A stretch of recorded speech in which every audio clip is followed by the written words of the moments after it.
ഇനി നമ്മൾ പോകുന്നത് കൂത്തുപറമ്പ് സമരനായകൻ പുഷ്പന്റെ മൃതദേഹം വിലാപയാത്രയായി തലശ്ശേരിയിലേക്ക് കൊണ്ടുപോവുകയാണ്. അതിന്റെ തത്സമയ ദൃശ്യങ്ങളാണ് പ്രേക്ഷകർ കാണുന്നത്.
എം.എസ്. അനീഷ് കുമാർ വിവരങ്ങളുമായി ചേരുകയാണ്. അനീഷ്, സമരനായകന് അന്ത്യയാത്ര നൽകുകയാണ്, അന്ത്യാഭിവാദ്യം അർപ്പിക്കുകയാണ് പുഷ്പന്റെ പ്രിയപ്പെട്ട സഖാക്കൾ.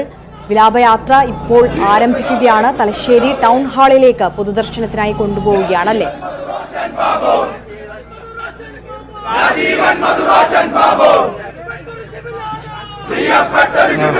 സമയത്തിനകം അദ്ദേഹത്തിന്റെ ഭൗതിക ശരീരം ഡിവൈഎഫ്ഐയുടെ ആസ്ഥാനമായ യൂത്ത്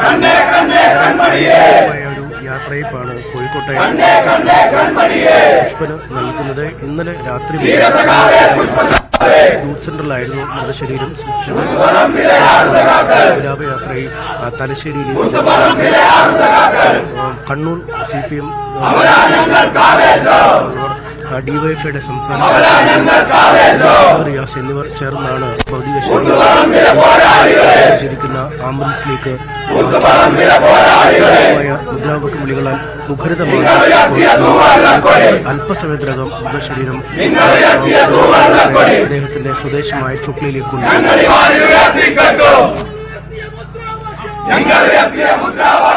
സഖാവ് പുഷ്പന് അന്ത്യയാത്ര നൽകുകയാണ് അദ്ദേഹത്തിന്റെ പ്രിയപ്പെട്ട സഖാക്കൾ. വിലാപയാത്ര തലശ്ശേരിയിലേക്ക് വിലാപയാത്രയായ അദ്ദേഹത്തിന്റെ മൃതദേഹം കൊണ്ടുപോവുകയാണ്. അല്പസമയത്തിനകം തലശ്ശേരി ടൗൺ ഹാളിലേക്ക് എത്തും. അവിടെയാണ് പൊതുദർശനം. സംസ്കാരം അദ്ദേഹത്തിന്റെ ചൊക്ലിയിലെ വീട്ടുവളപ്പിൽ ഇന്ന് വൈകുന്നേരം 5:30 നടക്കും. എം.എസ്. അനീഷ് കുമാറാണ് വിശദാംശങ്ങൾ നൽകിയത്.